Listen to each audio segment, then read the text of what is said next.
Okay. All right, everyone. Good morning, good afternoon, good evening, wherever you are. Thank you for joining us for week 2 of the Ludic Language Pedagogy EVO, Electronic Village Online course, session, class, whatever you want to call it. So, week 2, all about pedagogy. Today we are going to cover the P of LLP and look at what it means to teach and what it means to teach a language. So we're going to look at this stuff a little bit later, all about the pedagogy. Before that, I guess people call it housekeeping nowadays, but we had a discussion. What am I trying to say? Topic on Discord, week 1 discussion. Here you go. I'm showing my Discord screen now. We had a discussion about, what can be taught with games and, are games useful in the classroom? And what was the actual topic title? I have to go right the way back to the top. It was, do you think games can be used in your context? If so, how? What could you teach? That was the topic. Very, very broad topic. We also had a look at this idea of LLP, which is, pedagogically sound game and play use versus gamification versus extramural gameplay. And this came up from a video, a recording of EVO2022, me and then 2 other people spoke about their perspective on games and play in language teaching. And those 3 very distinct kind of approaches from my own perspective. There was the kind of the LLP approach, the gamification approach, and the extramural play approach. And just, some questions about what do you think the pros and cons of gamifications are. What about managing game addiction? Why are teachers not using games in their classroom? And this sparked a very big conversation in the channel here. There was particularly a few people talking about the pros and cons of gamification. So maybe we could start there today, thinking about what is gamification. What does it have to do with LLP? What are the differences? What are the pros and cons? Is that a good place to start, guys? What do you think? Okay, I can see people now. Jonathan and Catherine. Okay, there we go. James, is gamification a pedagogy? So I don't think game-based learning or gamification are pedagogy. They are just tools, or they are very broad terms which we use, which can be used in any kind of pedagogy, right? So you can do a PPP-based game-based learning, right? You can do game-based learning from a PPP perspective, or a TBLT perspective, a cognitive perspective, a social cultural perspective, right? All of these different ways to do game-based learning. I guess gamification, it's not pedagogy, but it's more psychology. It's behaviorist. It's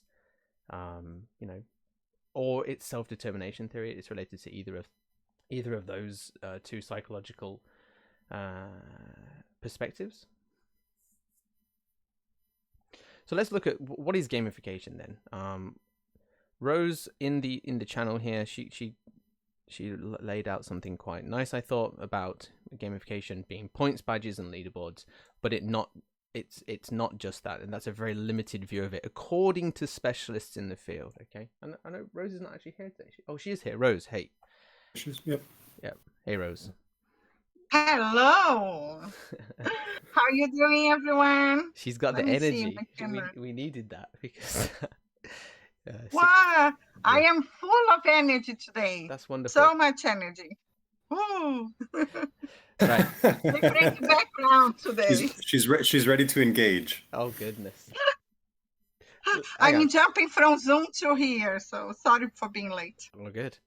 So I like this initial sentence, this initial line from Rose here about gamification. It's often understood as adding points, badges, and leaderboards. I prefer Nicholson's term for this, which is BLAP. And this is badges, leaderboards, and points, basically. Achievements. Oh, achievements. Sorry, Achievements. So yeah, you're abbreviated to BLAP, which is kind of funny sounding. And the fact here that Rose has put that this is a very limited view, according to specialists in the field, I have a bit of a bone to pick with this. Yeah. Okay. You always do. No, hear me out, right? So specialists in the field, specialists in the quote unquote field of gamification, they said, oh, they say that, points, badges, and leaderboards is so narrow.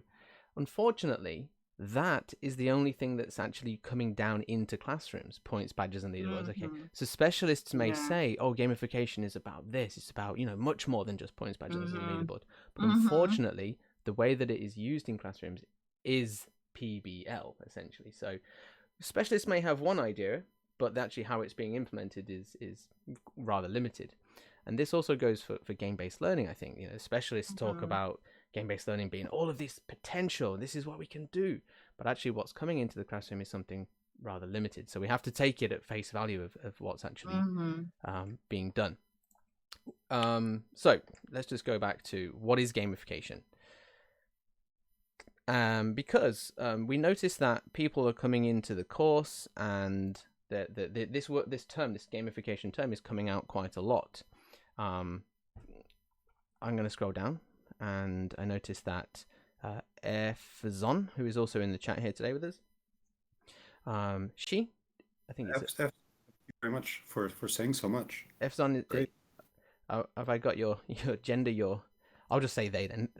EVO2022, they mentioned how, it's maybe not possible to promote intrinsic motivation through a gamified course or through points, badges, and leaderboards.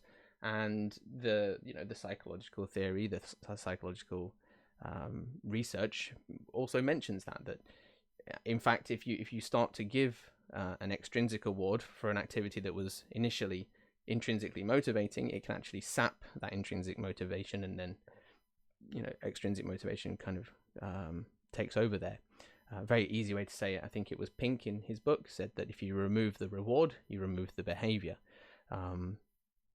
So yeah, it's definitely something that we have to be careful of. But I also appreciate, again, as a language teacher, I also appreciate that these things can work. Giving points, giving rewards for an activity, it's going to work, isn't it? Especially for young learners. So you do what you have to do to get people through the material, I guess, sometimes. However, I wonder if people in the chat have had some success with gamification. I know that James and I have explored it, and for me it hasn't worked, and for other people I know it hasn't worked. But if anybody in the chat has implemented something in a gamified way and it's worked, I'd love to hear it, because it's all about us sharing and learning together, right? Yep.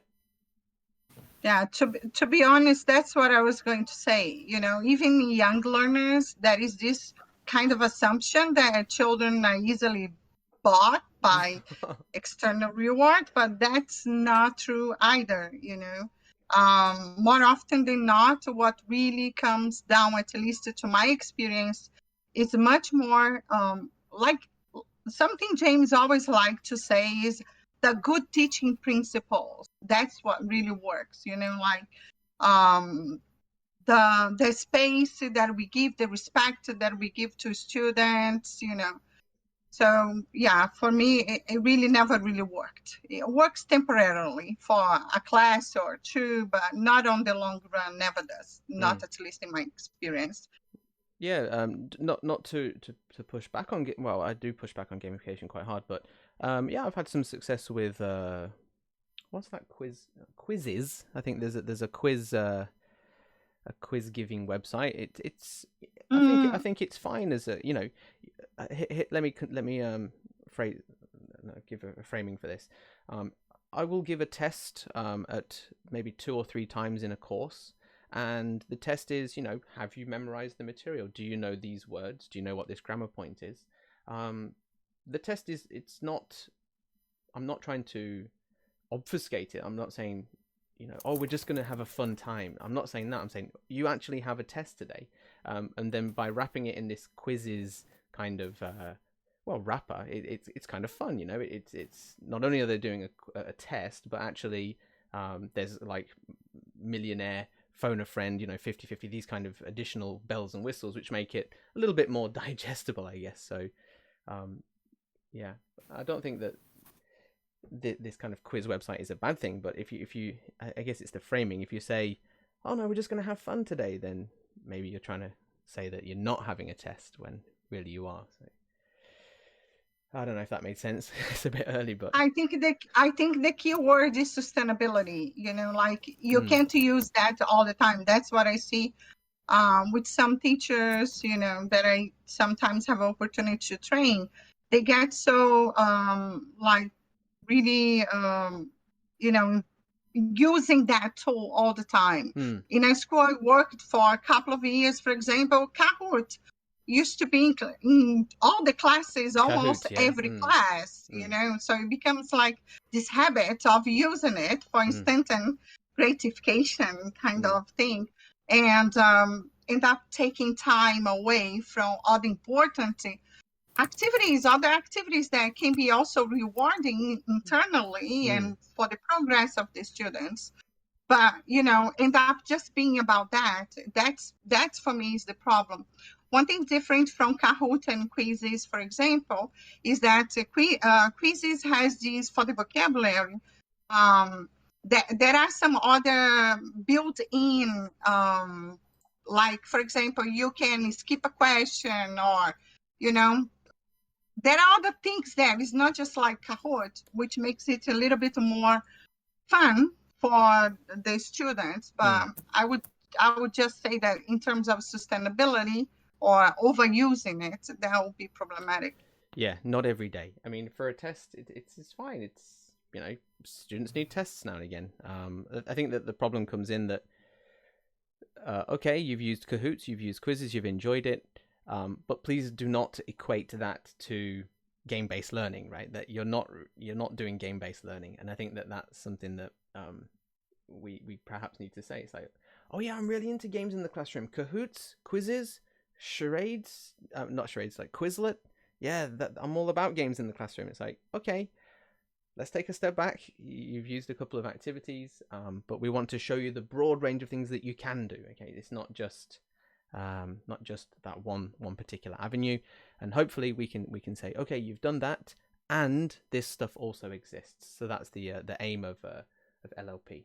Okay, so we're going to say, I like the word that you just said there, James. I was waiting for you to say it. Just that idea of "and," right? Like, I think it's productive for us not to try to dissuade somebody from experimenting, but to try different things and to add different things together to see what works for their context, right? Like you said before, gamification might work for short-term goals or for things that people are really not motivated to do, to learn vocabulary or to review. But then there's other things that we can do. So it's really right? And let's see if we can broaden people's teaching and learning repertoires, right?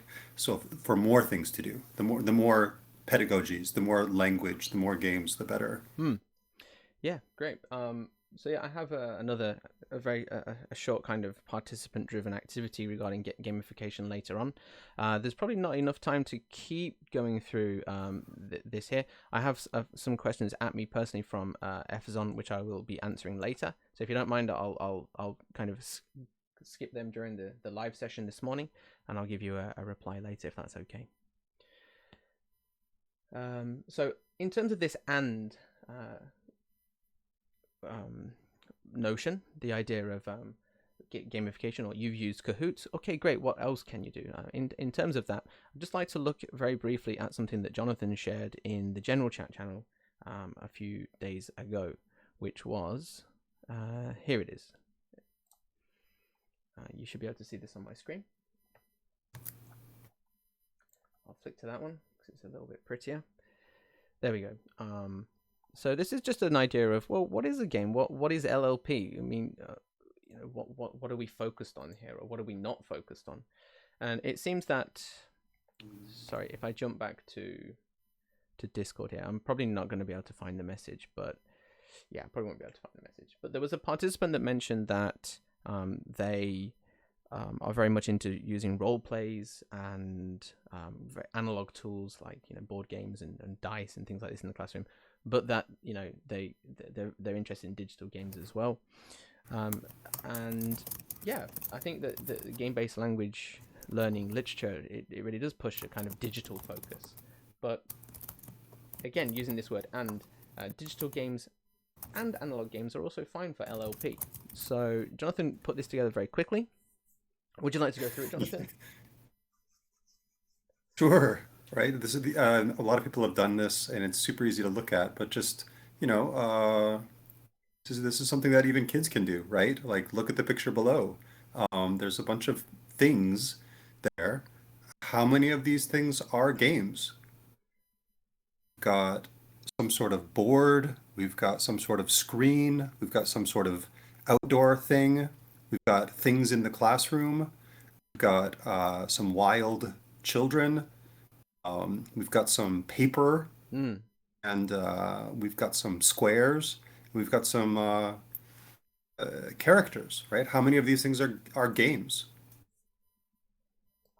Only the digital ones? Is it only Monster Hunter, right? In the bottom left-hand corner, that's Monster Hunter. That's a game. Is that the only game there? And of course, the answer is no. The answer is which is interesting. I even putting this together, is the crossword puzzle a game? That was the secret. That was the little Easter egg in there, right? For people to probably push back on. Is a crossword puzzle a game? It's rule based. It has an outcome. It's a quantifiable outcome. Why not? There you go. See, and there we go. Yeah. It's a solo player game. Well, actually, no, it's not, because you can ask your friends. It's a puzzle. Yeah, exactly. But let's just say right? It's a type of game. Why not? Sure. What else have we got here next? We won. We all won. We all won. Look at the picture below. How many of these things are play? Right? There's so many things, right? People have got their objects, and there's some fire, and there's some dangerous things going on. And using objects, and people just talking.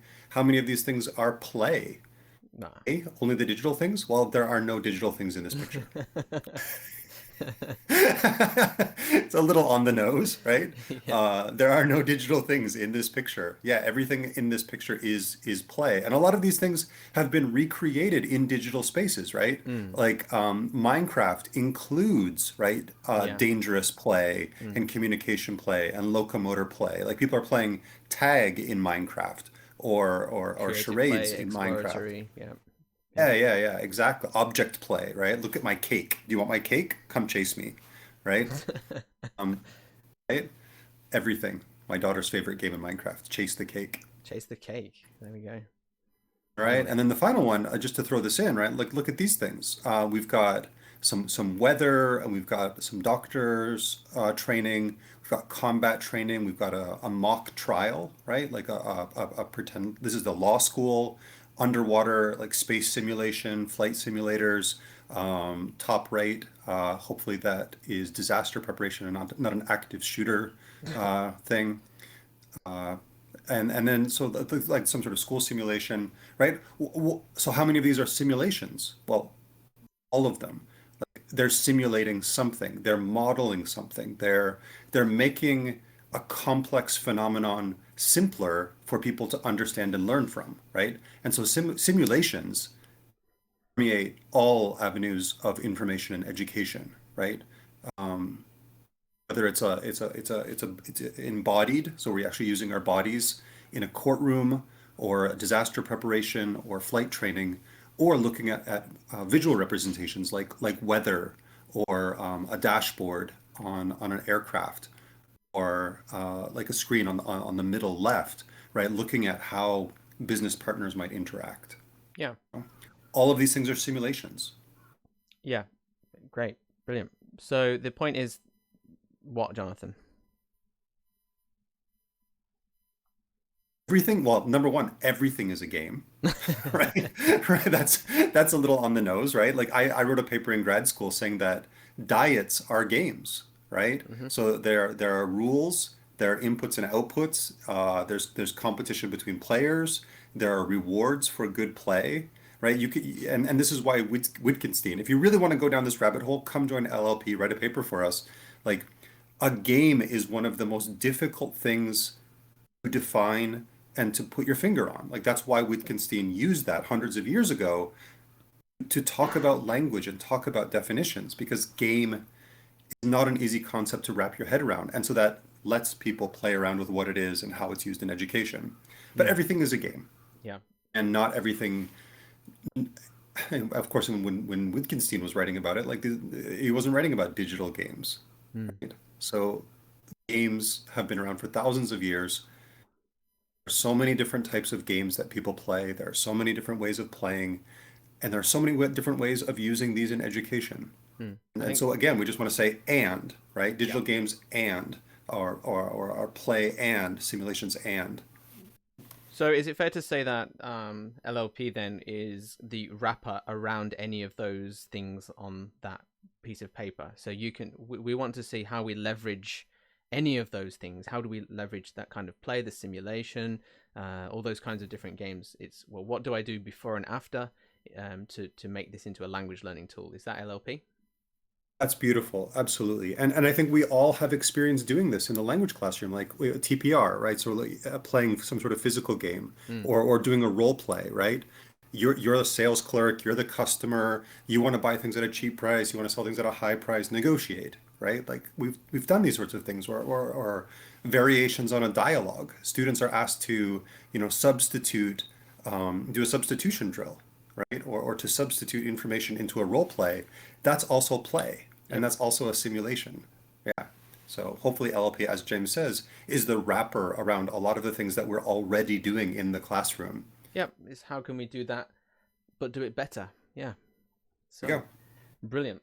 Thank you. Anyone got any comments? I will improve that graphic at some point. Oh, please don't. Oh, really? Okay, cool. Any comments? Who has done these kinds of play activities, or not just the mods? Any participant? What kind of play do you? What kind of games and play are you currently doing? Let us know. Maybe you've not played Among Us in the classroom. Maybe you've done some role plays. Ryan wants to say something. Yeah, go for it. He needs to unmute himself if possible.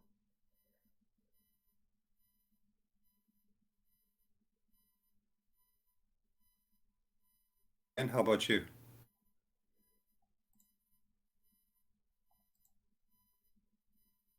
I was going to say that I have this group of adults, one is about 45, a lady, she's a teacher, primary teacher, and they are all friends. The other one it's like 30s, and the younger one, his wife it's almost, like late 20s. And one of the things, they are total beginners in English. And one of the things I like doing with them is actually bringing imagination, like simple activities.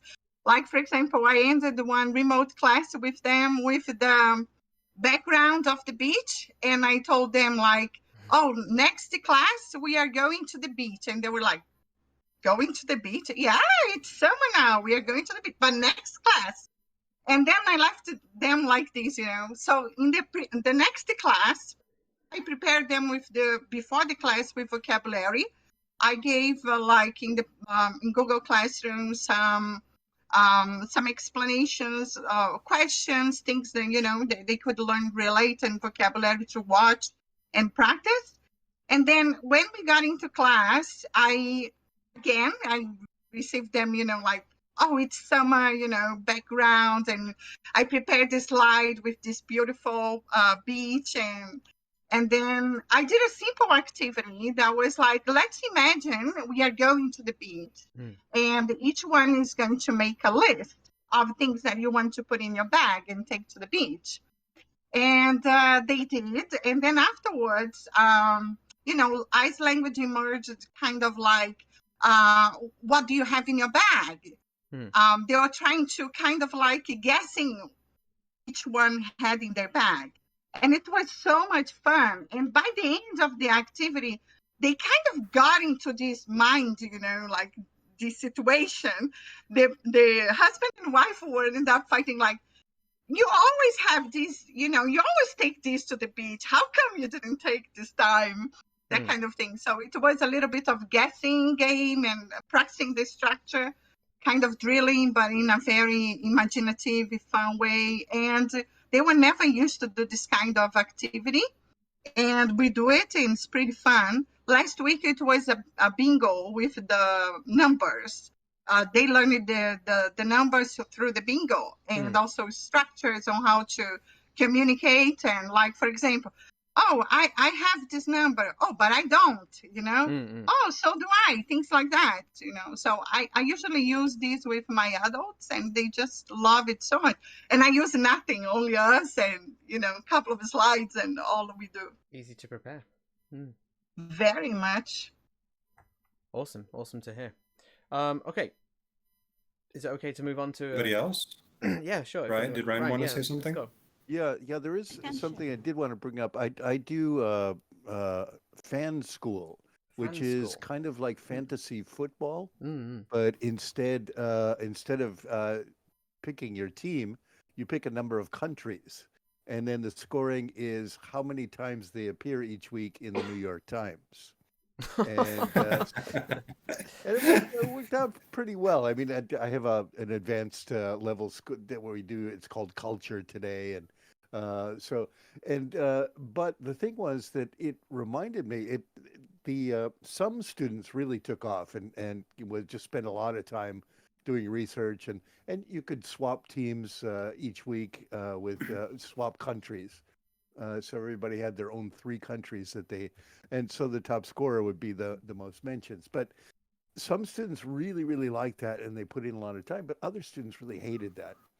And it kind of brings me to a point that one of the parts of the definitions of the game is that it's voluntary. Right. It's chosen. And I don't know, in most class activities, it's required. So can we really call it a game? That's a great question. Yeah, that is a great question.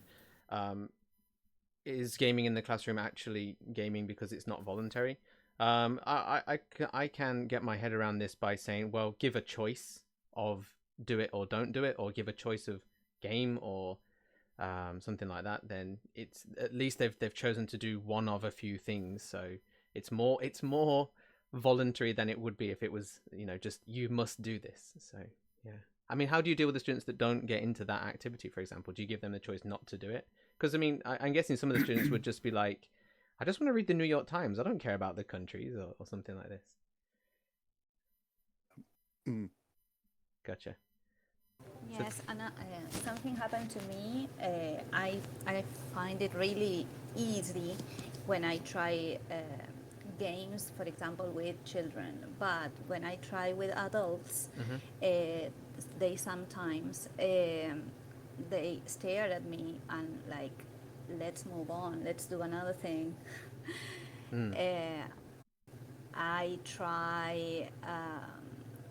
I try not to spend so much time like preparing, because then I feel like frustrated sometimes. But yes, I have this feeling that they, come on, let's do something else, or let's do drilling, or I don't know, they want to do an exercise like the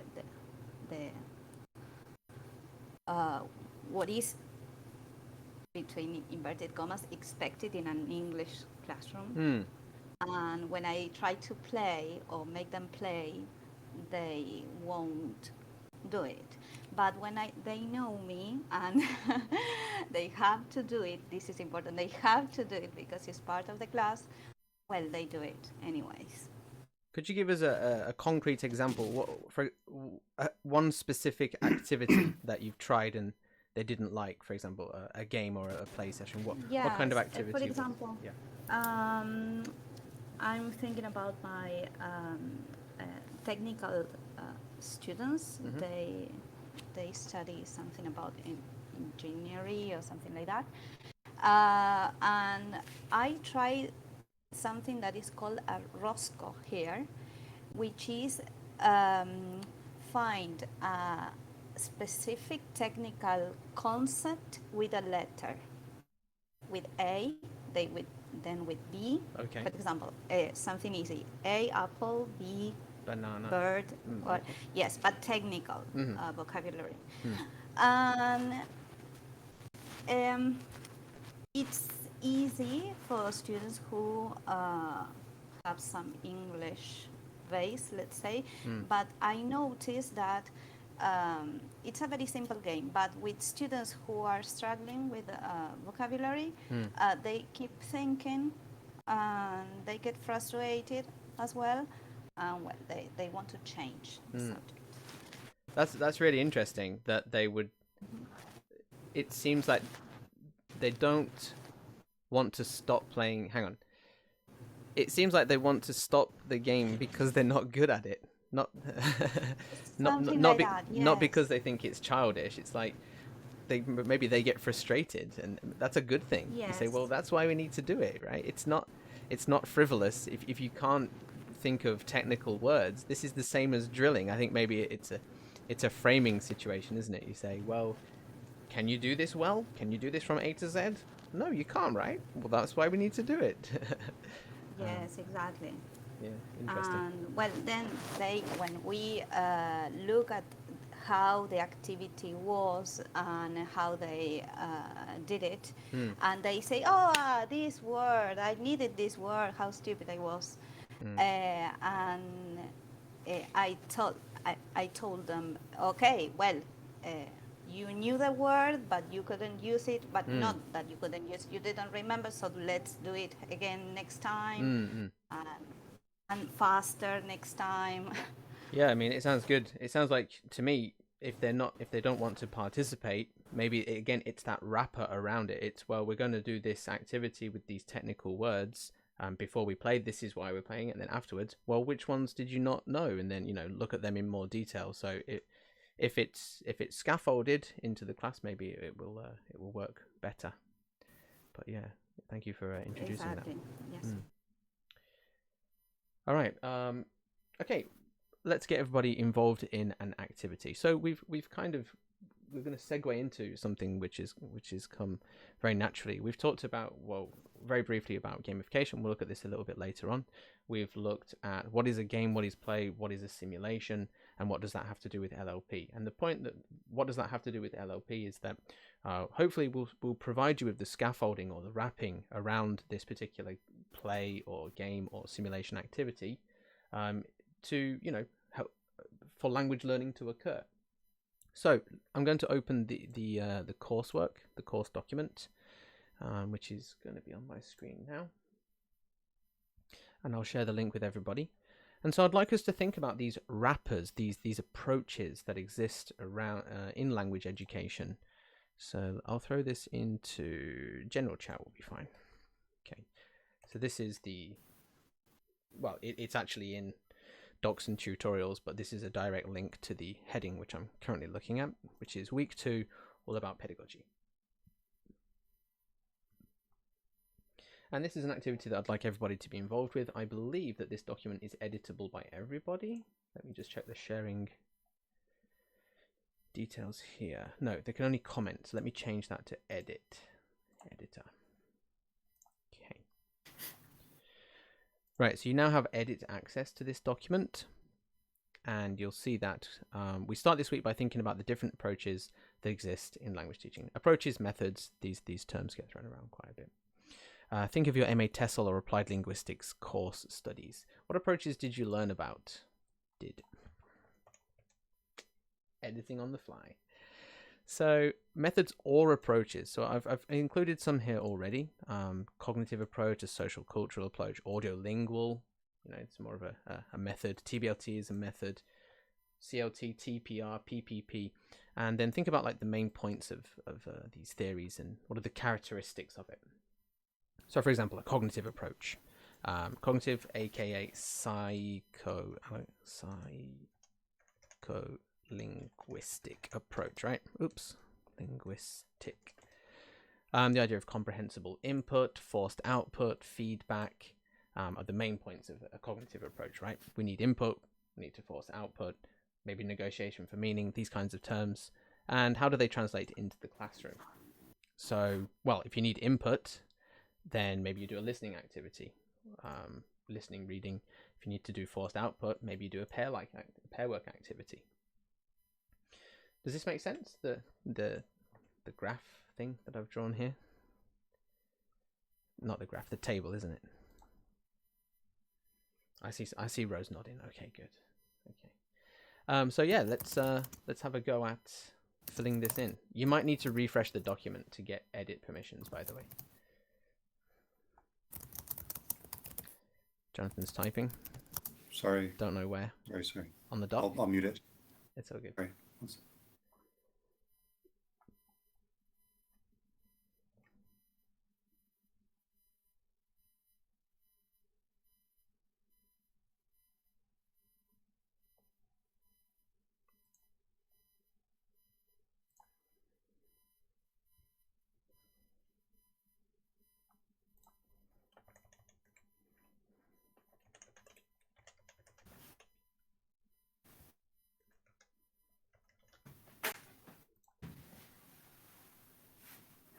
Okay, great. Yeah, repetition for audiolingual.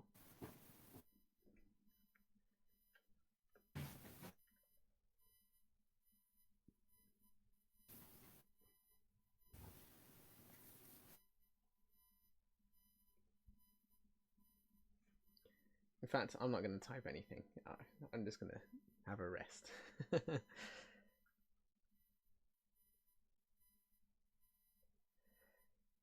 If anyone has any questions or anything, please let us know.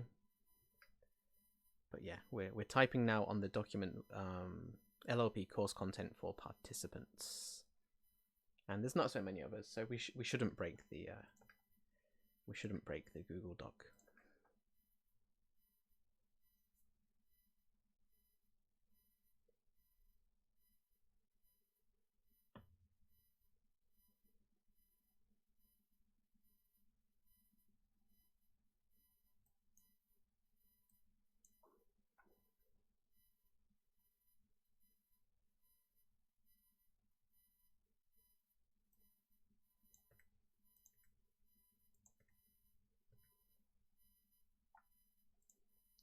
Interesting.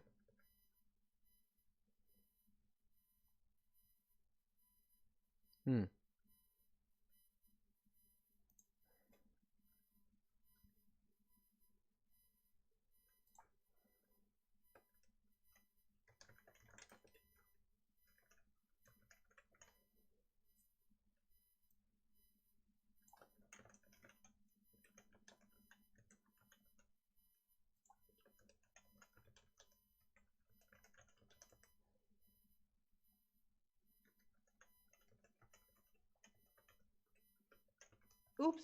Oh my God. استني. Oh, good. You deleting my document?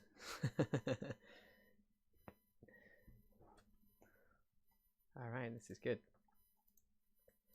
This document's a bit weird.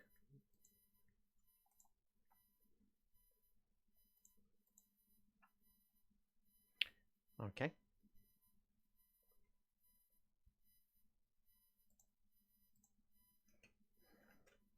I said I wasn't going to type. Just can't help myself. I'll keep an eye on the Discord.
Direct, but only the target language is used. Okay, interesting. Yep. CLIL, learning content through a foreign language. Good. Activating, guiding, understanding. Focus on language. Focus on speaking. Good. Okay. PBL. Interesting. That's it. That's a good approach. Yeah.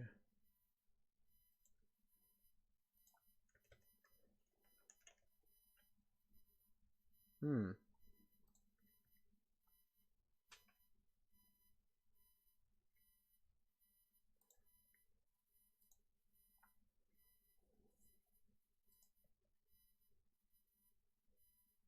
Hmm. Interesting. The use of the L1 is mostly prohibited in the TBLT classroom. Yeah. What about languaging them? So I think languaging, the idea of using the L1 to learn the L2 is something fairly common in a TBLT classroom. The idea of a post-task reflection or talking about what was learned. I think personally, using the use of the L2 here to talk about that metacognitive skill is a good use of the L2. The L1, sorry. The mother tongue. TPR. Discouraged, yeah. I think that's a during. Yeah. I think that's a fair comment. TPR. It's something that I used to think about when I was teaching elementary school students. Not so much nowadays. I don't teach elementary school students much now, but yeah. Someone's put TPR games. What are an example of a TPR game for us? What do you have any examples? Yeah, Simon says. Okay, great. Yeah. Does anybody know that kind of? I guess it's almost a meme now. The Japanese TPR TV program to learn English. Is anyone familiar with this? The phrase "I have a bad case of diarrhea." Does it ring any bells for anyone? Oh my god, what? Okay. Let's see if I can find it. Can't spell diarrhea though. Oh no. Diarrhea? How do you even spell that? That'll do. Google will know how to spell it. There we go. Ambulance, please. I'll share it in chat. General chat. Is this TPR?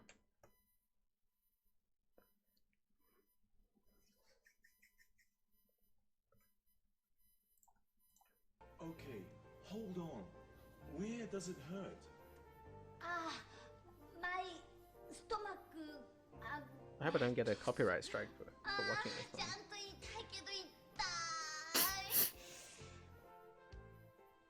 There we go. Here it is. I have a bad case of diarrhea. I have a bad case of diarrhea.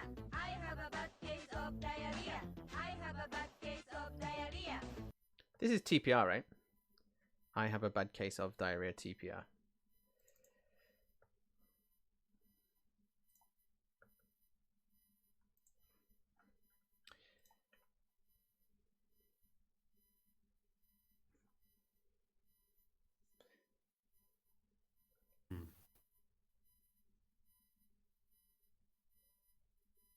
Okay, I think we've exhausted ourselves here. We've got quite a few ideas. Let's have a quick look through. Anything that stands out to the mods? I ask Catherine, River, Rose, Jonathan. Anything that stands out to you as surprising or interesting?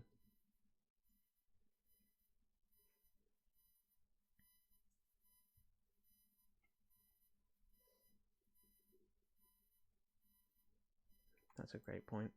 The figure of the teacher is really important in PPP, showing what is right or what is incorrect. Yeah.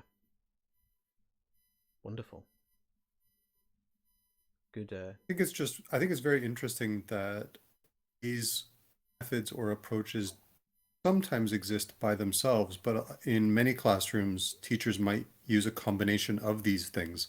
I think it's a very LLP thing, right? Like this and that, right? We might start with some sort of drill, but then move into a role play, or we might try a task and then bring it back to modeling something with the teacher, right? It's very much and lots of the time, right? Yeah.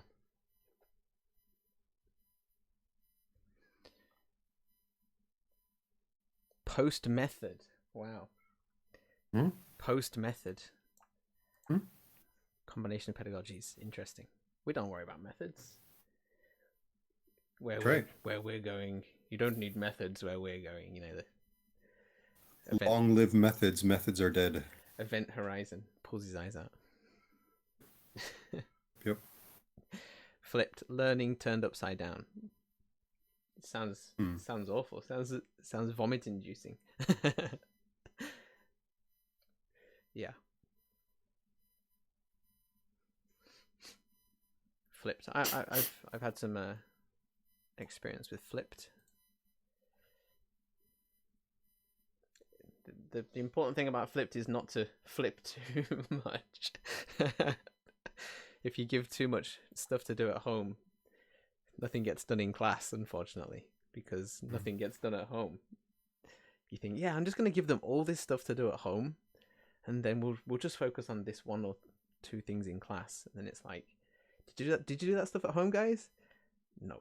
Okay, we're going to have to do it in class anyway. So yeah, be careful with a flipped approach. It's really interesting that the flipped approach does highlight the role of the teacher more, right? It shows that it gives the teacher more time and space and opportunities to interact and mediate and dialogue with students, right? I think that's... Well, that's in theory, yes. In theory, yes, right? Guide on side, sage on stage, a combination. It gives more time and space for the teacher to dialogue with students. In theory.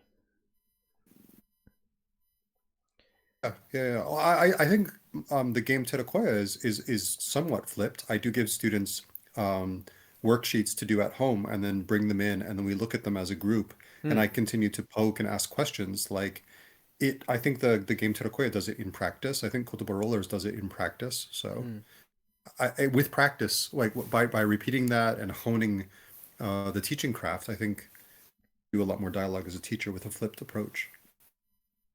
I don't know if you could define that as flipping it though. You're just giving. I know. Homework. You're just giving homework. That was one of yeah, exactly. Like one of the critiques about gamification is one thing, and one of the critiques about flipped classrooms is just, yeah, we've been giving homework for 100 years.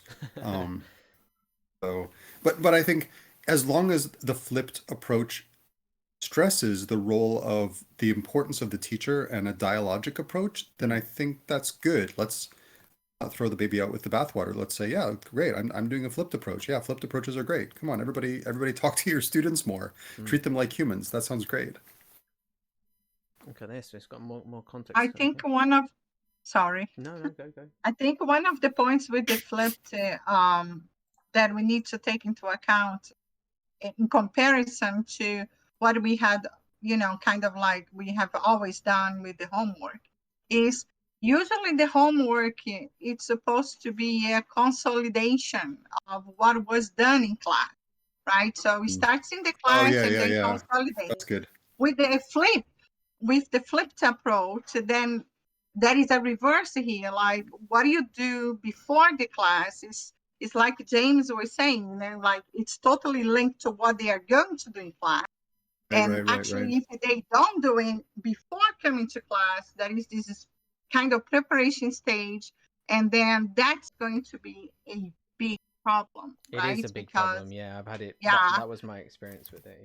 Yeah. So yeah, but that's basically theoretically, like ideally, as Jonathan was saying, and you're mentioning, like ideally, that's a good thing, right? If people actually did what they had to do before, the way that experience in terms of learning experience was designed, not so like to overwhelm students, but giving them like critical, like key activities that would really take them to class, and do something meaningful when they come, like prepare for that dialogic moment.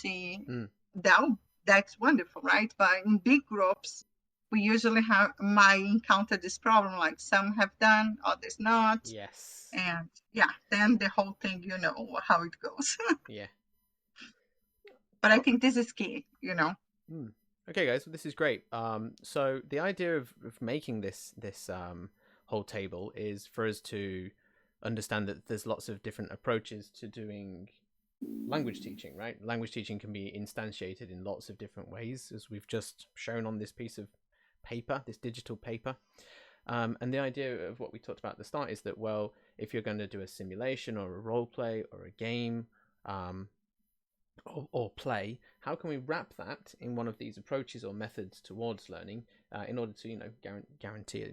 You can't guarantee anything, but at least promote language learning, right? That's the idea here. So moving on, we think that this can be, there's quite an easy way to do this. Not easy, but there's a simple formula for thinking of, well, how can you teach a language with games and play? And we think that you should have three things in mind when you design your class. The method that you're going to use, we've just looked at those above, right? The method and the approaches. So how are you, what is your pedagogical backbone? What are you planning on doing in the class? What is the overall method? The why and the way that you organize your teaching towards a specific goal. For example, for skills development, participation in fan communities, intercultural communication, what is your goal? This may be a goal. So the methods, we have an ingredient. It could be CLT, could be TBLT, could be the pedagogy of multiliteracies, could be remixing games. Okay, so what is the method that you're going to take in order to reach this goal? And I can hear someone's stomach grumbling. And then we have some papers that show different ways of teaching with games and play. Here, these are the recipes. Next, the materials. So you've thought about how you're going to teach. Next is the materials. So what things are you going to make in the classroom? Worksheets, presentations, different templates for things. Show previous student work. Are you going to use games? Are you going to use things from the internet? And obviously other materials that you can use. And here again, some examples of people using different materials in their classroom. And then finally, the mediation. So mediation is the support from the teacher. So what are you going to do in your classroom? And so here you can see it says the interaction that teachers have with the students before, during, and after gameplay, and material work. So what can you do as a teacher? You can explain, you can model things, frame, guide, translate, transcription, etc., etc. And there are lots of examples on LLP of people doing various things in the classroom to help their students learn. So actually our homework activity today is going to be to do what makes your LLP go Okay, so what is it in your classroom? What are the methods that you are using? What are the materials that you are using? And what kind of mediation are you doing in your own classroom? There are obviously in the participant files folder. Well, there's a lot of participants now. Holy moly, that's increased a lot. So if I open the template in week number 2. Again, you'll see that you can click on here. And there is a space for you to write what makes your classroom go. So again, this would be like, what methods are you using? What are the goals and how are you using those in your classroom? So here you can say, well, I have the goal of teaching young learners about vocabulary. I'm using a PPP method to do that. And then here would be some of the resources that you've used to help guide you in terms of using that methodology. Materials. So I'm teaching young learners how to learn, just basic vocabulary. The materials that I've used, I've created a simple board game. I have used flashcards, quizzes, and then you put those here. Okay. Finally, the mediation. So what have you done in the classroom? Actually, activity 2 goes into that quite a lot. These are the different things that a teacher can do in the classroom, and you can just literally delete these things that you've not done, or things that you have done you can keep. So the idea for this week is to think about, well, what are you currently doing in terms of methods, materials, and mediation? And again, as an example of that, you can look at the course book. Does that make sense? Was I clear enough? I wonder if people want to talk about their mediation, right? Sure. Like what does mediation mean for them? Well, shall we look at this list of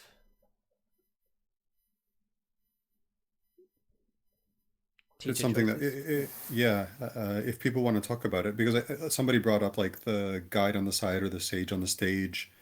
I think the role of the teacher is super important in LLP, and so I wonder if anybody wants to discuss how they teach or the role that they take. Interestingly enough, if people don't want to talk about it, I made this what is it called? Virtual whiteboard, I think we're calling these nowadays. Set you up, man. Nice. And I gave the option for some of the participants to talk about the students, their goals, the context, the LLP that they've used, and their first steps in teaching. So should we introduce a few of these, perhaps? Looks great. It's really cool. Anybody here? Catherine and Monica, I know that they're both in the chat today, right? Catherine is one of our mods, and Monica is in the chat. Yes. So let's go. Monica, would you like to tell us about your teaching context? What have you done so far? Or shall I read it out? I'm easy. The Muriel document is in it's in documents, docs and tutorials. Okay, Monica can't speak. Okay, I'll read it out for Monica then. So Monica, she's teaching. Monica's a girl's name. Monica is teaching engineering and master's students at a technical university in France. Okay. The green was the goals. So the goals is engineering students are required to validate a B2 level in English. So this is the CEFA B2 level in English. And a B1 level in another foreign language to obtain their diploma. Okay, so 2 foreign languages, including English. Master students only need to take to validate a B1 level in English, no other foreign languages. Okay, so you've got 2 different levels of students. Students are required to validate 12 ECTS. I'm not sure what this ETCS is. Does anyone know what this is?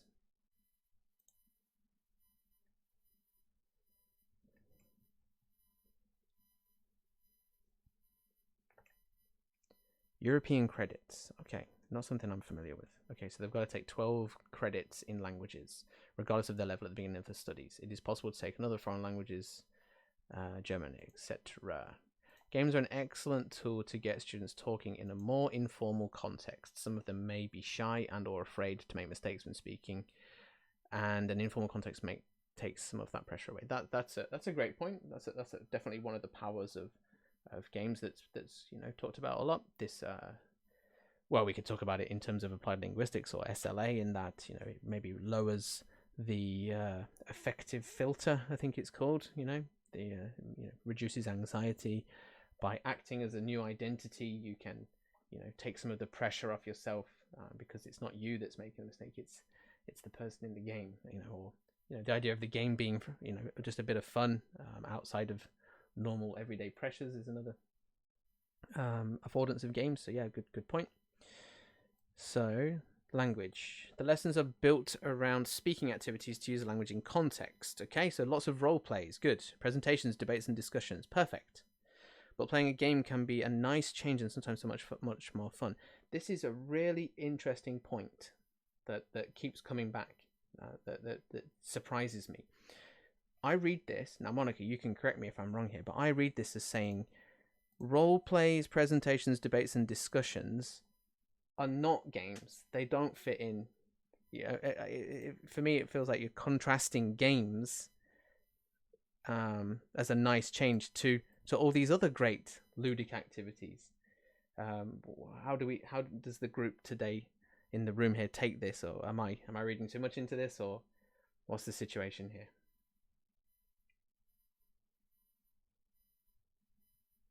If you think, for example, of a ludic activity where you have like a court case or something, and there is a debate and needs a discussion, this is role play, right? Yeah. It is still ludic. So discussion, you use discussion activity into the But role maybe play, you a could debate. transform, for example, a presentation, a very simple presentation, into a game by changing the rules. We could add rules or, create goals or something, but yeah. Yes. And you transform it into a ludic activity. Interesting. I mean, role plays and debates and discussions sound very, very ludic to me. You're acting a role, you're debating with a win state or something like this. May I ask then, Monica? I know you can't talk, but do you feel that there's a different in student, what's the word, engagement between role plays, presentations, debates, and discussions, and then games? Do they change? Does their engagement change? I mean, much more fun to play a game than a debate, maybe. Yeah. Tricky one, right? I'm trying to wrap my head around it. I invite other opinions, questions.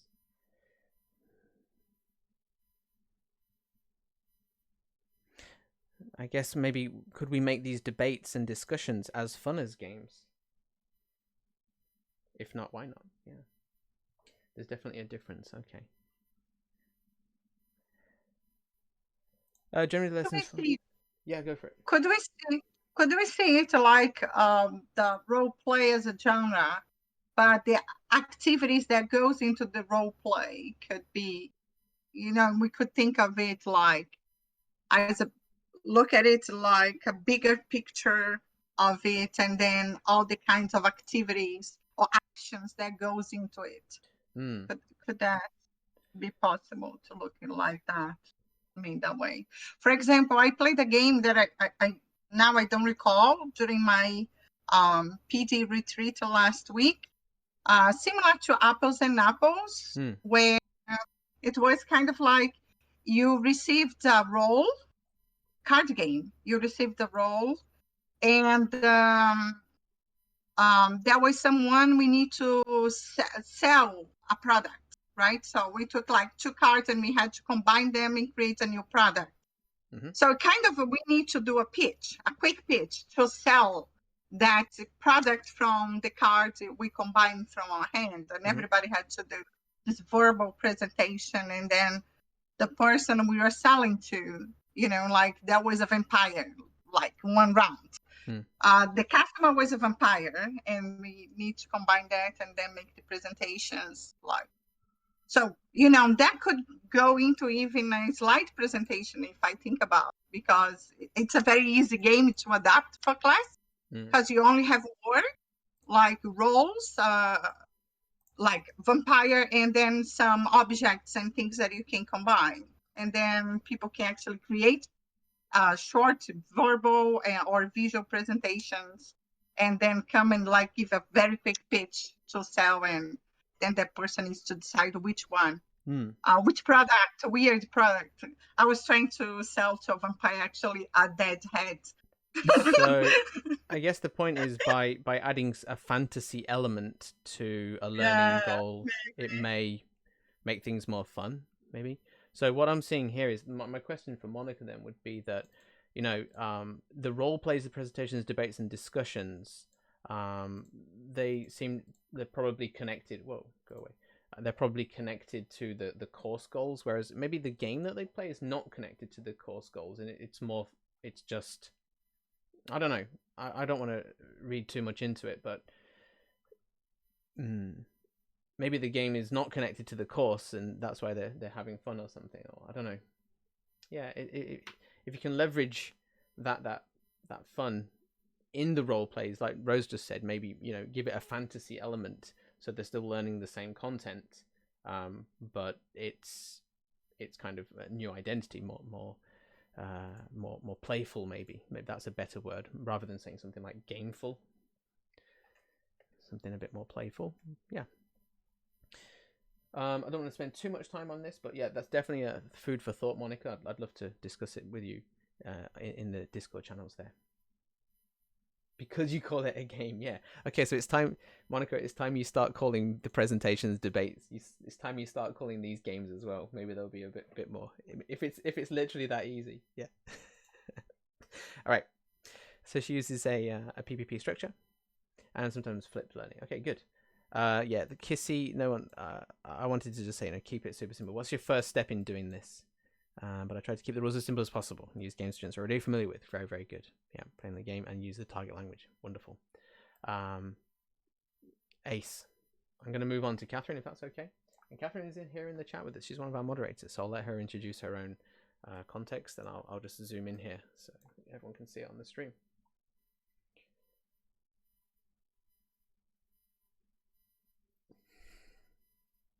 Go, Catherine.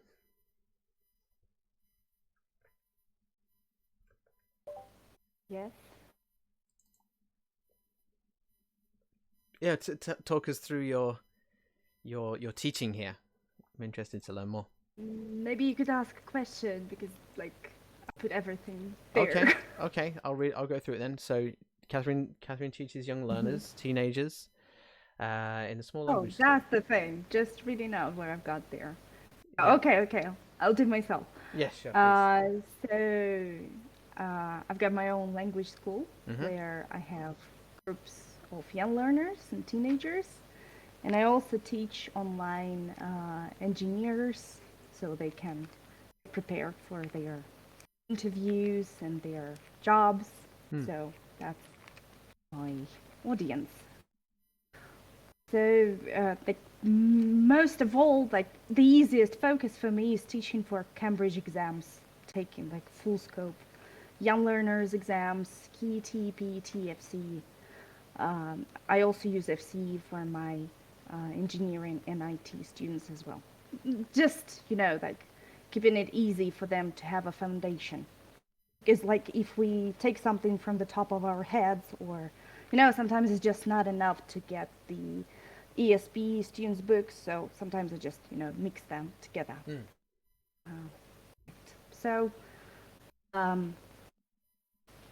From one standpoint, it may seem like basic EFL, general English classes, but I also add the element of game to them.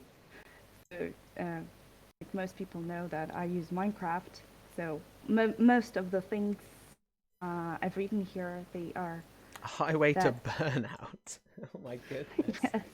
Okay. Yeah, I mean, like 10 years of these standard classes, they just killed me, like it was so dull and so mediocre each time, so I needed something. And as a gamer, I just brought digital games to my classroom. Interesting. Yeah. Yes. With young learners, it's pretty easy because they know what Minecraft is. Actually, the first thing was just exploration together. So I launched the world, we joined together in the same map, and we just saw where it took us. Like creative mode and survival, mixed them. I don't know, just could you ask me a question? Sure. A bit lost, yeah. So I guess is your school online? How are you playing Minecraft with your students? Because I guess Yeah, I've got, as I said, like I've got a language school slash studio. It's like a small classroom where I have my laptops. I've got my computer, Okay. and we play together. So I distribute laptops. I launch Minecraft, and we do it. Do you link the playing Minecraft to, for example, the Cambridge exams, or is this a separate thing? I do. You right? do? Okay. Right. Yes. Tell me more. Okay. Depends on the level, of course. Uh-huh. Yeah, with young learners, as I said, it's pretty easy. Yeah, because there's not much content you have to teach them. It's more of an exploration and maybe, watching some tutorials, how to build different things that they want to build. Interesting. So But you'd watch with- that in the second in English then. You'd say, okay, let's watch some tutorials. Right, in English. right. Yeah. Because it's just, simply visual, they get it right away. Interesting. They don't have to absorb language that much. They just see and they repeat. Interesting. Then you go in together and build. Right? Yeah. And talk a bit. Anything post play? Of course, yeah, because we analyze what we've done and we just share impressions on each other's constructs.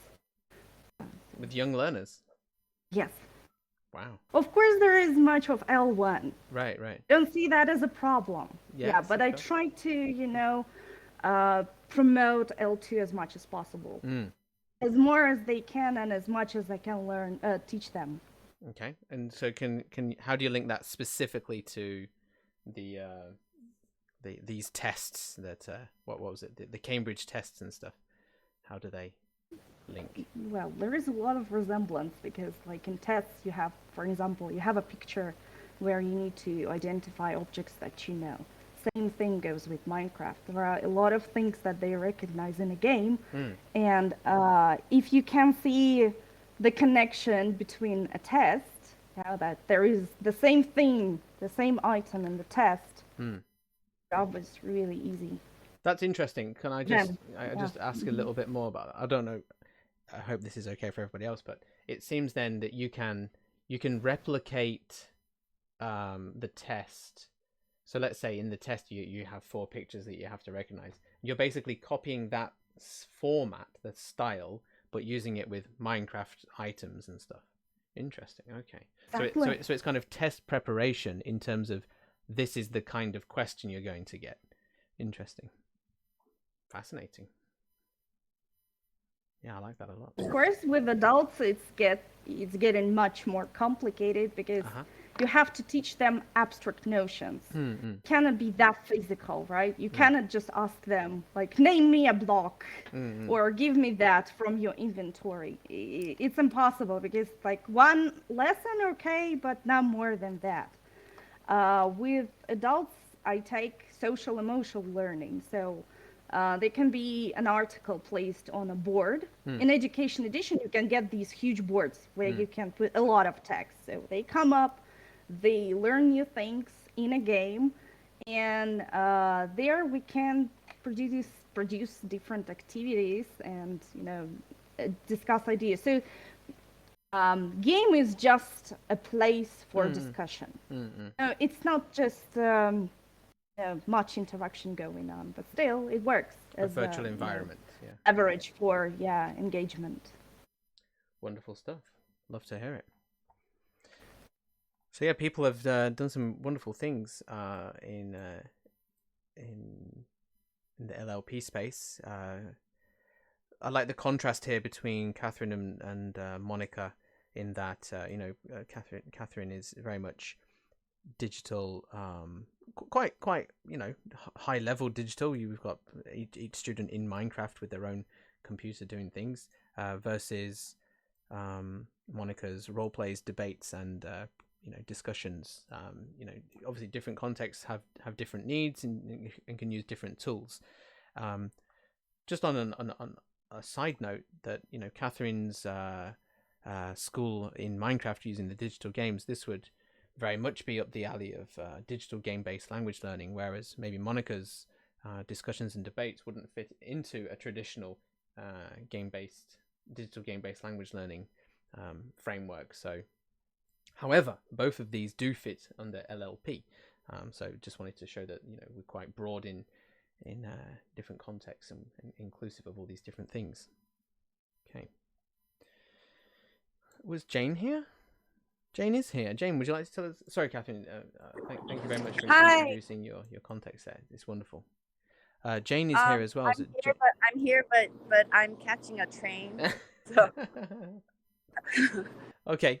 In terms of time, then, if you're interested in looking at other people's, other participants' experiences using games in the classroom, please check into this mural.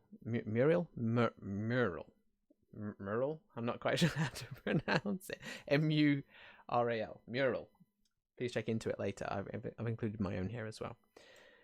So I'd like to move on to another activity, if that's okay with everybody. And that is going to be, I have a bad case of diarrhea. No, it's going to be the one game to rule them all paper. So we've talked about approaches to learning. We've talked about gamification. We've introduced a few people's LLP contexts already. I'd just like to show now how we can teach with all these different methodologies using a single game, just to show that it's not the tool that matters, or at least a single tool can be used in many different ways. And so we wrote this paper. Me, Jonathan, Rose are three of the authors in the chat here. And it's called One Game to Rule Them All, as in Lord of the Rings. I'm sure you get the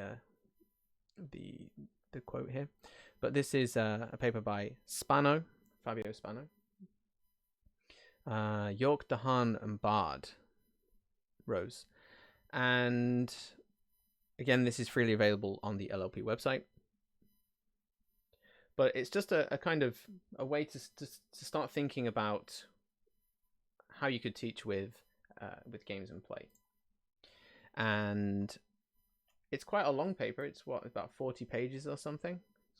But the first page actually says, oh, this 42-page paper is not 42 pages long.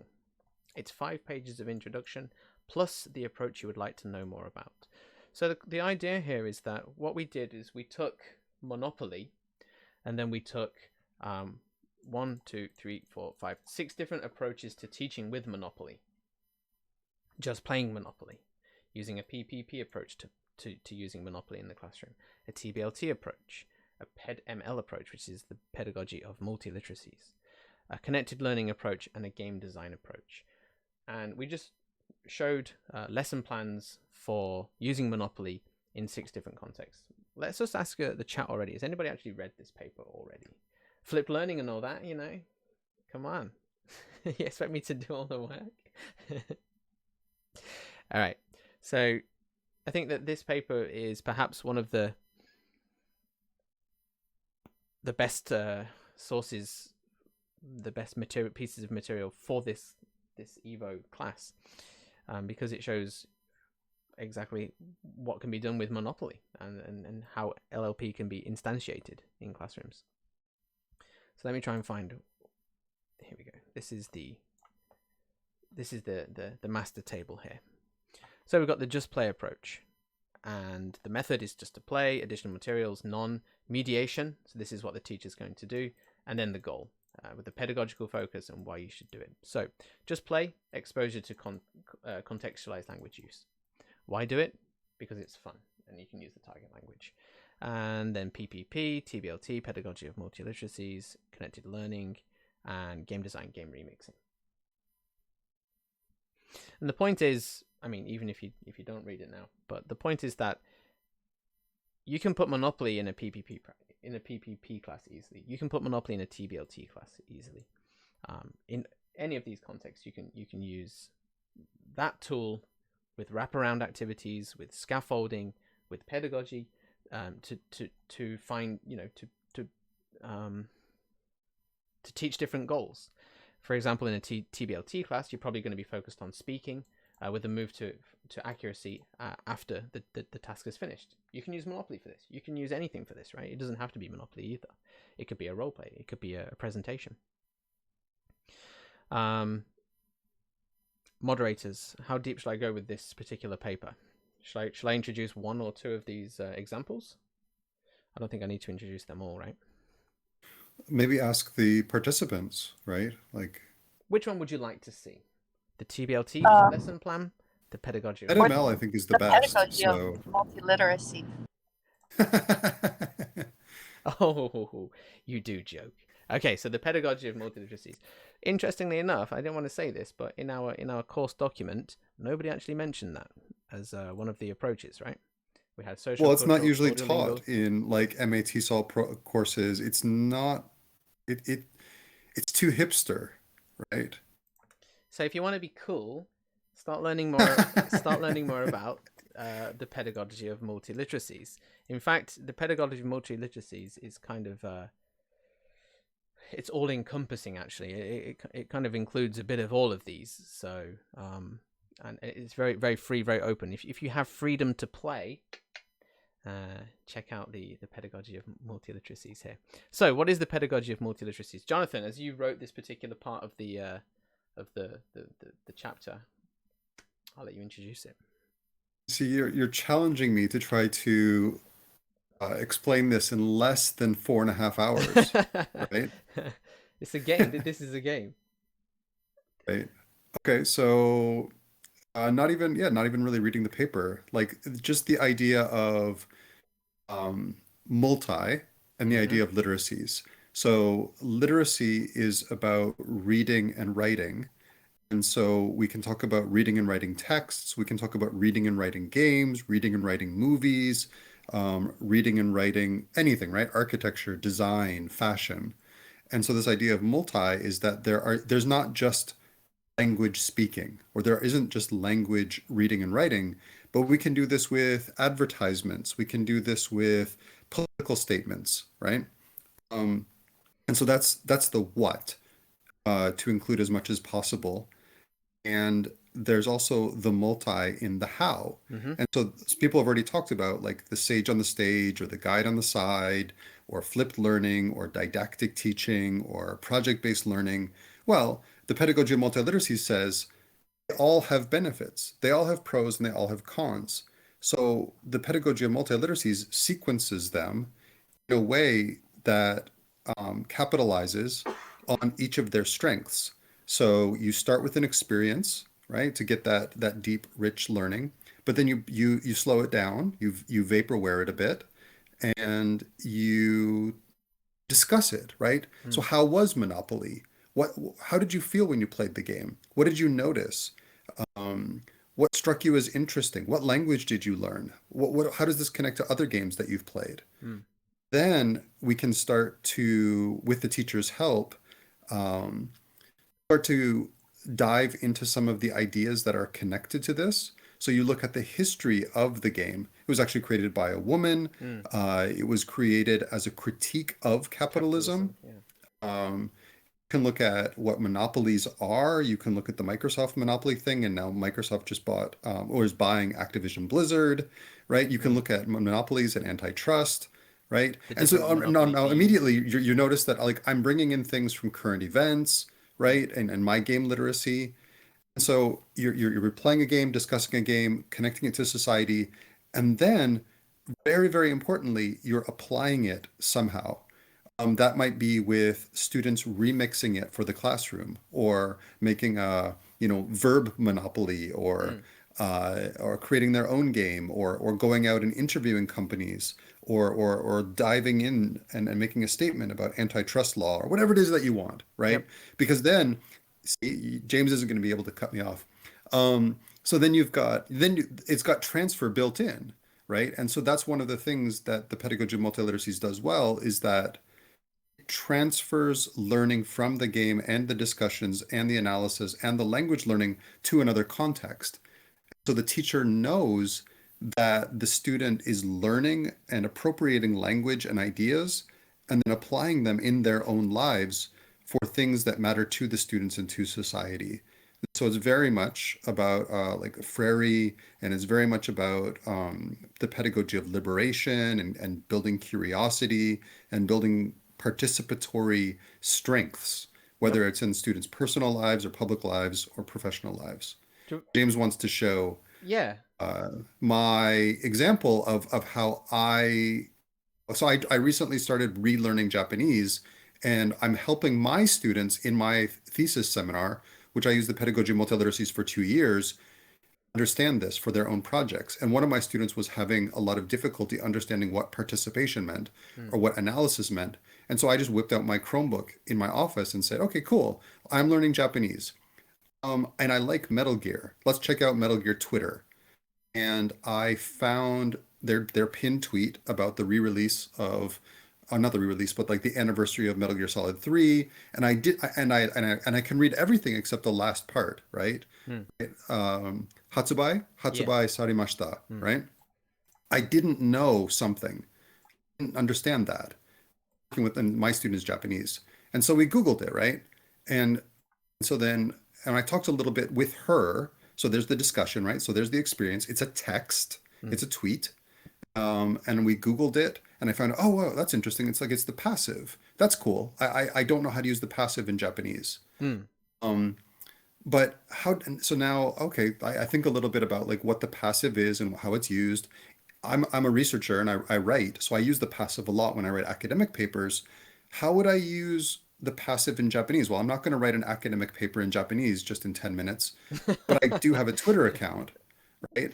And and my students recently published their thesis. We uploaded it to the website, right?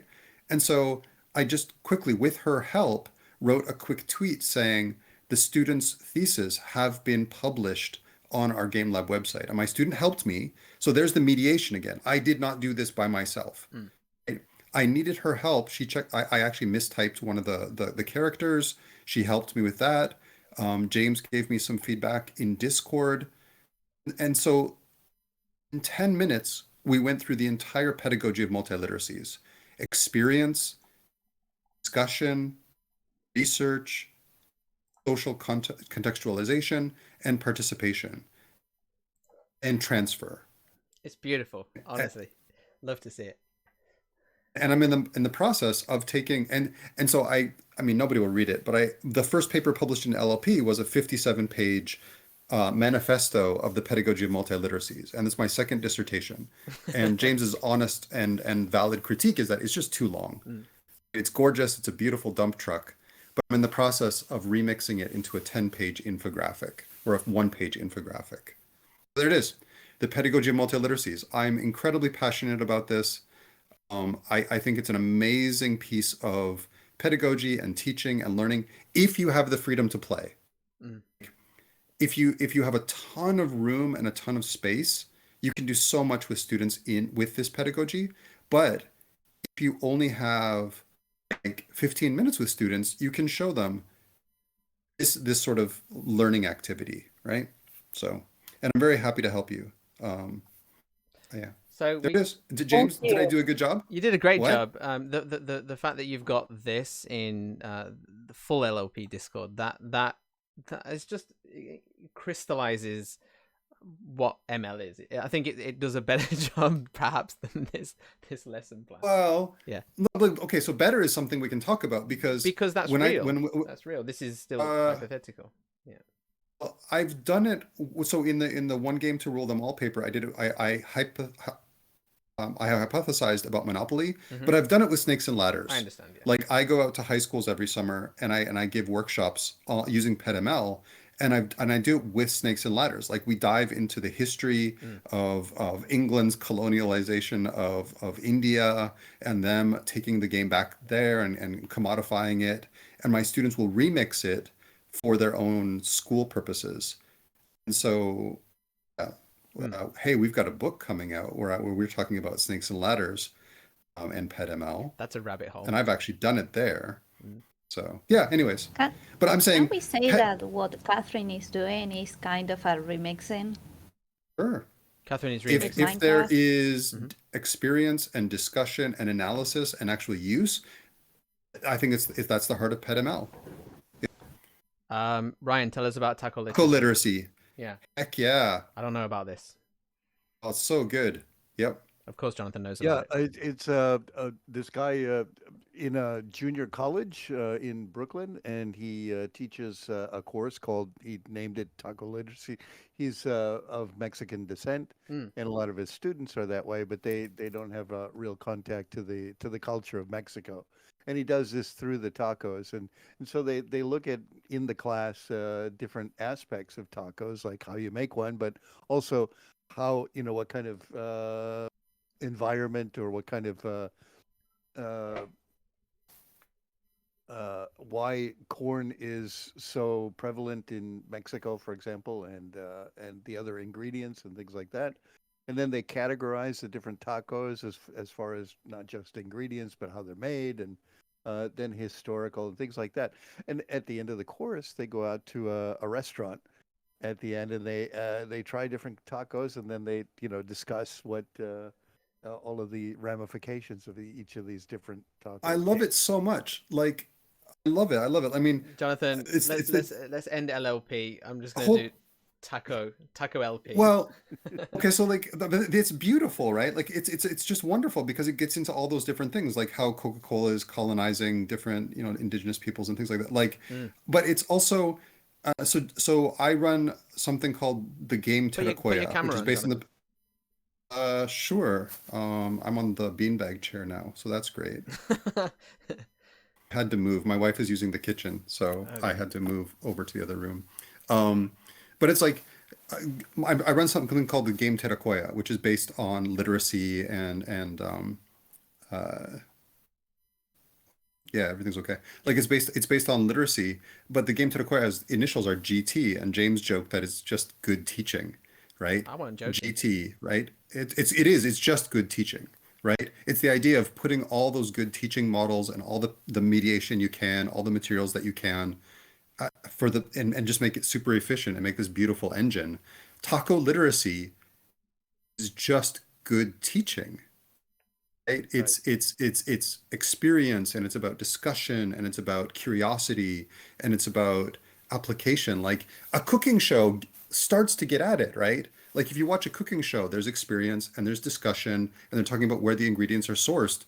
The problem is that you don't apply it, right? If you apply what you're learning from like watching like Final Table or something like that, I think a cooking show, if it's got like an online community and people are sharing their recipes, right? And sharing what they create, then you've got a pedagogy of multiliteracies. You've got that. So I think taco literacy is a beautiful example of the pedagogy of multiliteracies. And you're my hero, man. Thanks for sharing. There's another example of this. In Europe, they have this big grant for language teaching, experiential language teaching, where they do cooking in different countries, and they use different languages while they prepare meals. And it's got grants and a whole book, and it's all going. But it's super playful, right? Like look at taco literacy. Like look how ludic that is. Look how playful that is. Like it's about. It's a type of literacy, right? It's a type of experience. I don't think there's anything different between taco literacy and PedML and Game Terakoya. Like it's all got that underlying core ludic, pedagogical, playful, rigorous framework. Agreed. Yeah. Tacos. I'm gonna get a taco today. Okay, so yeah, where were we? Yeah, we were talking about tacos, man. Tacos, yeah. So anyway, tacos. Homework. Fish tacos. Homework is to have a look at this paper and see, just if you can't quite wrap your head around how LLP manifests itself, how does LLP look in the classroom? We've tried to do it with just a single game, Monopoly. This is a very standard game, and we're looking at, well, what can I do around this game in a PPP class, in a TBLT class, in a PedML class, in a connected learning class? There are some examples here to whet your appetite, maybe, for exploring how you might be able to take a game and wrap some activities around it. Okay, so that's that. I think that's all I wanted to cover there. Next. I don't know if there is a next, actually. I guess we can do this async, but just to bring our attention back to the mural document. I added 2 sections, a little bit about gamification, just to source some sauce. I'm thinking of tacos, you know. I didn't have essay anyway. Just to think about gamification a little. What tools do you associate with it? What are the positives of it? What are the possible negatives of it? I need to unlock this because it seems to be. There we go. That's better. Look at that. Beautiful. What are the possible negatives of gamification? Just an idea for us to play with on the mural here. As I said, the activities for this week are on the participant doc. Very simple. Just thinking about your own context, what methods, materials, and mediation are you doing? And then to think about the choices, the design, the things that you're doing before and during and after play, to kind of cross out or to emphasize certain aspects of this. Just to think a little bit more about what you're currently doing in your teaching context. So we looked at pedagogy a bit today. We had a very interesting talk from Mr. Dehaan about the Ped ML, and to be honest, I don't mean to keep kind of poking him and laughing at him, but Jonathan really influenced me with his talks about the pedagogy of multiliteracies. And if you're not familiar with it, I think that you should definitely read up a bit about it, and you perhaps find that you are kind of doing something similar, or maybe you could incorporate some of it into your class. I think what Jonathan mentioned here at the end, the idea of the Ped ML, the pedagogy of multiliteracies, being a participatory thing at the end, where you actually have to participate, do something, make something with the language that you've been studying. It's really kind of influenced the way that I teach and I think about using the language in the classroom. So yeah, definitely. If you're not familiar with multiliteracies, you've got one of the experts in the Discord here, so please have a chat with Jonathan about it anytime. I think what you said, James, about participation is something that we could continue to think about as well. I'm not sure if it's going to be if it's a big part of the course, but the idea of not just doing things in the classroom, but doing things out of the classroom. Absolutely, yeah. Or also making things in the classroom, or what is participation? What is a community? This idea of not just focusing on language, but using it. Such a loaded word, this idea of meaningful communication or communities of practice. Do we have that in the classroom? Do we have that outside of the classroom? Are we talking about that in the course at all, or is that sort of beyond? We're going to talk about this idea of it's not specifically in there. No. No. Yeah, I guess that's just something to say to the participants, is that if you're looking to do projects with students, or if you're looking to connect the classroom with society, all the moderators are doing things in different ways with that. So definitely raise your hand or ask us a question, because we're doing it, and we've been trying to figure out how to do it well. One of the themes of the course is about motivation, right? Like, if you tell students that it's a game, you motivate them. Well, what's that motivation for? And should we be motivating them to play games in the classroom, or should we be motivating them to transfer that language to society or to their real life or outside of the classroom? Like, what's the purpose of learning a language, and why are we teaching, and why are they learning? A lot of that can be answered by participation, and use and transfer, not that sort of short-term motivational bump sometimes. That I take a really hard stance on it. Most of the PedML stuff that I do is not fun. Okay? I'll play a game with, no, it's not. Like, James laughs, but he knows it's not. Like, we'll play a game and we'll have an experience, but a lot of the discussion work is not fun for students, right? The students will say, like, oh, how was the game, Taro? And Taro will say, like, oh, it was fun. And I'll say, why? Is it fun? And we'll start to unpack what fun means. Yeah, right? I think that, can I just interrupt there slightly? I think that that's quite an important point of LLP as well. It's not just playing games. For example, in my TBLT class, we'll only play games in 2 of 7 weeks. So in a 7-week session, we'll perhaps play twice. In Jonathan's PedML class, the game is used as a springboard So he'll maybe play at the start, and then maybe 4, 5, 6 weeks go by without playing again, or if ever again. So it's... Ever, exactly. If ever. In the seminar, we play games for like 2 weeks, and then 2 years is just like discussion and analysis, worksheets. Yeah, absolutely. He's Participatory on the projects. deep end of LLPs. Yeah. There's levels to this, and I think that's important to understand, that it's a nuanced thing. You know, if you're teaching young It's learners, a serious matter. games are serious. Don't forget. Yeah, it's true. It's very true.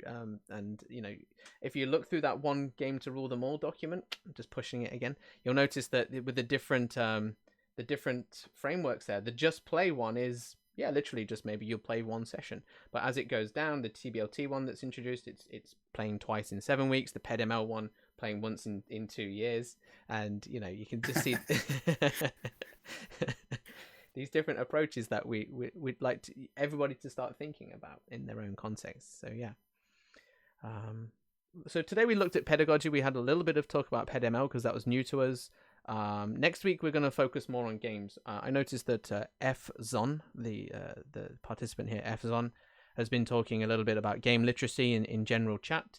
So next week we're going to look at you know, all the different kinds of games, and each participant will actually take a game.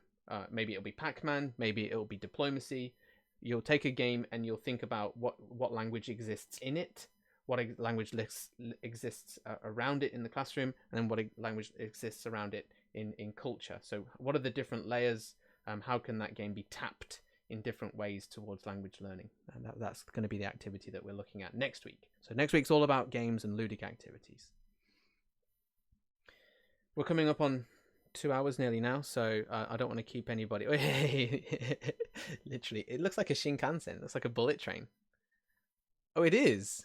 It is a bullet train. Look at that thing. Amazing. It's not Japan though, right?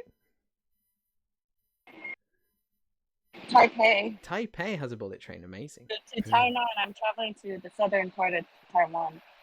Wow, TIL, that Taiwan has a bullet train as well. Excellent. All right, guys. Well, yeah, if you want to put your cameras on, please feel free, because we're going to wrap this up here pretty soon. Again, I'd like to thank everyone for their participation today. Especially Ryan again. You know, 7 a.m. It's 6 a.m. Like I said, I've not even washed yet. I woke up 5:30, had some breakfast. You're earlier over there, are you, Jane? I haven't had breakfast yet. Yes. No. Yeah, this session starts at 5 o'clock in the morning. Well, you're all so dedicated. Welcome to Team LLP. A lot, and I really enjoyed the session. Yes, wonderful. Thank you. Yeah, we'll look forward to more next week. Only 3 more weeks to go, Jonathan and Ryan, for us to and Jane to get up so early. You know, 3 more weeks to go. I'm fine. I made coffee. I ground coffee the night before. I'm ready to go, man. Anytime you want to talk about PedML, I'm awake now. Come on, let's write a paper. Tackle let's intervene. Yeah. All right, guys. We're gonna wrap it up here, and so I will speak to you async on Discord. I give it up for the lovely moderators. We've got Catherine, we've got Rose, River here as well has been keeping me on task. So that's been very good to see. Yeah, if you have any questions, let us know in the Discord channels here. Yeah, I'll see you again same time next week. Anything to add, Rose, Catherine, Jonathan? Anything to add before we leave? No, just let us. If you've got any questions or thoughts, just post them in chat. We will be there. Thank you for your lovely participation and for taking the time. Thank you, guys.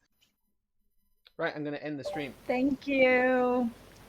Bye. Thank you so much. Bye bye. Thank you.